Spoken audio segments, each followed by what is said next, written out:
Press conference में आप सबका स्वागत। I welcome Shri Ravishankar Prasad ji, minister for law and justice, communications and MeitY, Shri Prakash Javadekar ji, minister of I&B, forest, environment and climate change, Shri Ajay Sahni, secretary MeitY, Shri Amit Khare ji, secretary I&B। तो आज की briefing के लिए I will request Shri Ravishankar Prasad ji to start the briefing please.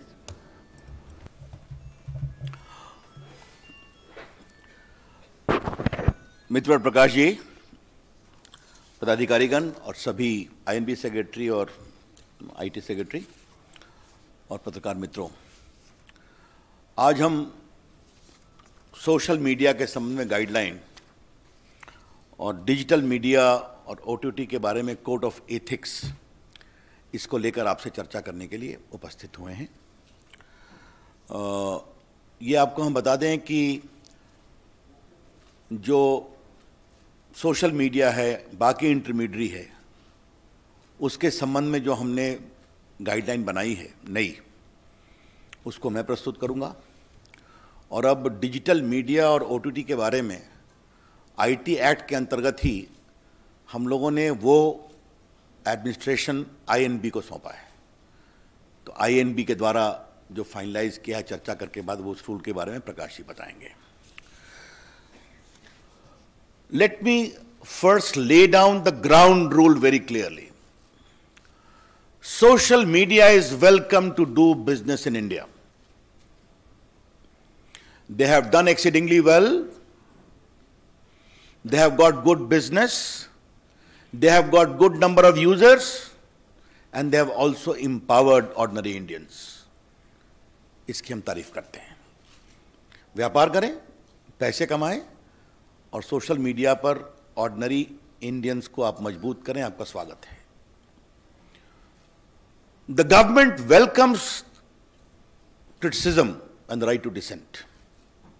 Late me make it very clear. And social media has been used to ask questions too, but it is very important that the users of social media must be given the forum to raise their grievance and resolution against the use, against the abuse and misuse of social media.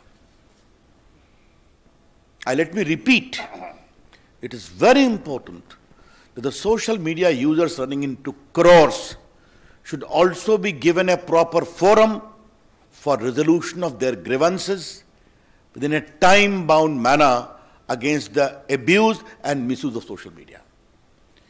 ये हमारा एक बहुत बड़ा इसका focus है कि we are empowering the ordinary users of social media in this process. बाकी प्रकाश जी उस विषय को बताएंगे। हमारे सामने शिकायत आती थी कि एक महिला की मॉर्स फोटो दिखाई जा रही है, मॉर्फ किया हुई। बॉयफ्रेंड गर्लफ्रेंड स्प्लिट कर गए, बहुत कॉम्प्रोमाइजिंग फोटोग्राफ दिखाई जा रही है।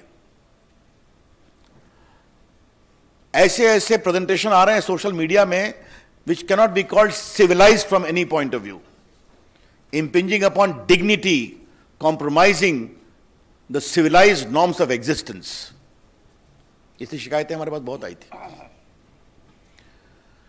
और बाकी चर्चा हम करेंगे कि how of late some intermediate and social media platforms we are used to garner commercial and financial controversy inter se among corporate houses.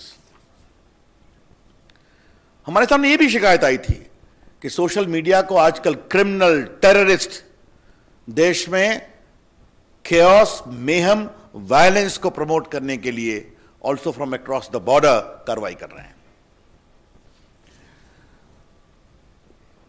मैं आपको बताना चाहूंगा, the basic essence of this is what?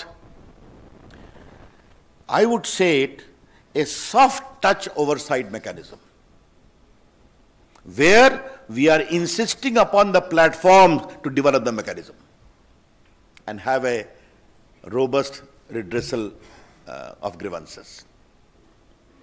और अब जब प्रकाश जी अपनी बात कहेंगे तो वहां भी एक सॉफ्ट टच मैकेनिज्म है, where the platforms be the OTT और digital platforms are being emphasised to have a proper mechanism. ये हमारा फोकस है, ये समझना चाहिए।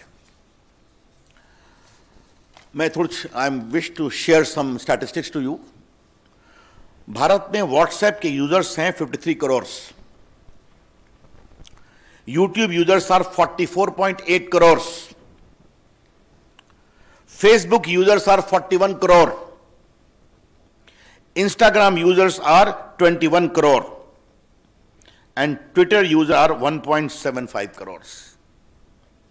This is a good number. We are very happy about it. Indian users are using these platforms and they are also making good business case. Welcome. But what has happened, as I indicated in the very beginning, concerns are being raised over the years about rampant abuse of these social media platforms. ये आपके court के सामने बात आई है, parliament के सामने बात आई है, सिविल सोसाइटी ने बात उठाई है, और फेक न्यूज़ का तो ये हाल है कि आजकल मैं टीवी चैनल्स को देखता हूं कि वो भी एक फैक्ट चेक मशीन रखते हैं। जब प्रकाश जी ने यहां फैक्ट चेक शुरू किया तो हमने कहा नई बात है, but now I see many channels are having a fact check machine. Therefore this only confirms the rampant spread of fake news. और बाकी financial fraud, incitement to violence, ये सब चीज़ें चल रही थी। तो ये हमने देखा कि जो इंडिया में सोशल मीडिया का एवोल्यूशन हुआ है, many became as an intermediary, then became the social media, some became publishers overnight. ये भी अपने आप में एक डेवलपमेंट हुआ है, ये आपको हम बताना चाहते हैं। आज का हमारा rational and justification for new guidelines क्या है, मैं 4-5 पॉइंट आपके सामने रखना चाहता हूं, और ये बहुत इंपॉर्टेंट है। आपको एक व्यापक प्रेस रिलीज मिलेगा। Supreme court on 11 December 2018 in the Pranjwala case asked us to frame necessary guidelines to eliminate child pornography, rape, gang rape images, videos and sites in content hosting platform and other applications. Supreme court ने फिर 24 सितंबर 2019 को मेरी ministry को direct किया कि please have a new guideline completed at the earliest. Our secretary mister Ajay Sawhney had filed an affidavit in the court कि we'll be doing by this year beginning itself. Rajya Sabha में 26/7/2018 को कॉलिंग अटेंशन मोशन हुआ था fake news पर, एबी तो social media पर, and all the members of parliament urged me to take action, and there is my assurance on the floor of the house कि we will improve the entire guideline. और राज्यसभा की एक ad hoc committee की report है on 3 फरवरी 2020, जहां पर pornography on social media, effect on children, hate content on social media, इसको लेकर चिंता प्रकट की गई थी। Therefore, court orders, parliamentary proceedings, I only mention of Supreme Court, there are many orders of the High Courts as well to take action in this. हमारी ministry ने व्यापक कंसल्टेशन किया। We prepared a draft on 24th of December 2018, where we received 171 comments. We put those comments in public domain, and we had 80 counter comments too. Therefore, widespread consultations was done, and also in the case of INB, which will be explained by them. अब हम इसके salient features को आपके सामने रखना चाह देते हैं, बाकी तो रूल्स आपके सामने आएगा, प्रेस स्टेटमेंट भी है। पहला है कि 2 कैटेगरी की है, एक है intermediary, which can be a social media intermediary, और दूसरा है significant social media intermediary. Significant social media intermediary पर एडिशनल ऑब्लिगेशन है। There are additional obligations on a significant social media intermediary. We shall notify the users number for a significant social media intermediary very soon, कि who will be दोस। पहला है कि आपको एक grievance redressal mechanism रखना पड़ेगा, and इस grievance officer का नाम भी आपको रखना पड़ेगा, who shall register the grievance within 24 hours and disposal in 15 days. That is very clear. Second, if there are complaints against the dignity of users, particularly women, that expose their private parts of individuals or nudity or in sexual act, impersonation, etc., you will be required to remove that within 24 hours after a complaint is made. This particular provision is designed to respect the dignity of the women of India and anyone else. It's very clear.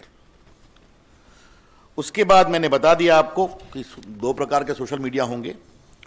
तो जो significant social media होगा उनको तीन काम करना पड़ेगा. पहला, you will have to have a chief compliance officer resident in India,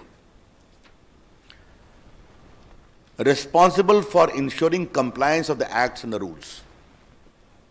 Second, a nodal contact person resident in India for having 24/7 coordination with the law enforcement agencies.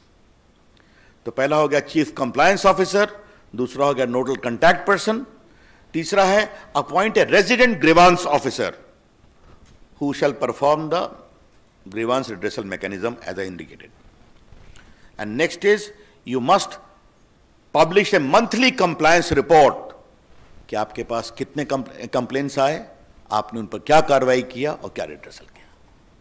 Therefore, just to concretize, we are empowering the ordinary users of social media and other intermediaries. You must have a robust grievance redressal mechanism, instituting the complaint within 24 hours, redressal within 15 days. You must have a chief compliance officer for significant social media. You must have a nodal contact person. You must have a resident grievance officer, all residing in India.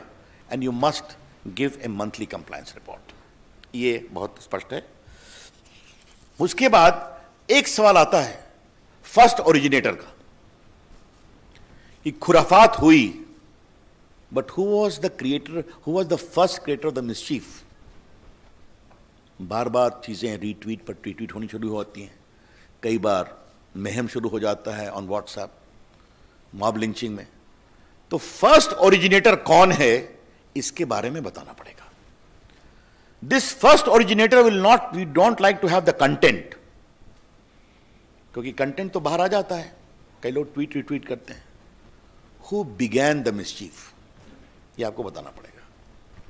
ये mischief अगर भारत के बाहर से हुआ है तो भारत में उसको किसने शुरू किया ये बताना पड़ेगा. I repeat, the social media platforms upon being asked either by a court order or by the government authority will be required to disclose the first originator of the mischievous tweet or message as the case may be. And this should be only in relation to sovereignty and integrity of India, number one. Number two, security of the state, public order, relations with foreign states, or rape, sexually explicit material, etc., etc. तो आपको ये बताना पड़ेगा कि खुराफात पहले किसने शुरू की, उसको आपको जानकारी देनी पड़ेगी. यस. और ये सब उसी अपराध के बारे में होगा जहां 5 साल से अधिक की सजा है. I explain to you. बाकी उनका एक फिजिकल देश में एड्रेस होगा. इसमें हम एक और प्रावधान कर रहे हैं कि आपको एक वॉलंटरी वेरिफिकेशन ऑफ अकाउंट्स का इंतजाम करना पड़ेगा. Social media, not the government. The social media platform must have a provision for voluntary verification mechanism of the users. क्योंकि आप मोबाइल से करते हैं, बाकी से करते हैं, आपको बताना पड़ेगा. और एक अंतिम बात है कि 2 बातें कहूंगा कि अगर कोई अनलॉफुल इंफॉर्मेशन आपके प्लेटफॉर्म पर है, again if there is a court order or appropriate government or disable access to the content of any social media user, you are required to give him reasons and also hear him. ये हमने एक provision रखा है. मित्रों, ये जो significant social media के लिए जो हमने कानून बनाया है वो 3 महीने में हम लागू करेंगे ताकि वो अपनी मैकेनिज्म को इंप्रूव कर लें. We'll be giving a window for 3 months for significant social media, and the rest will come into effect from the day the rules are notified. That's all from my side. Over to Prakash. Ravi ji बहुत धन्यवाद। जैसे आपको पता है कि नई technology का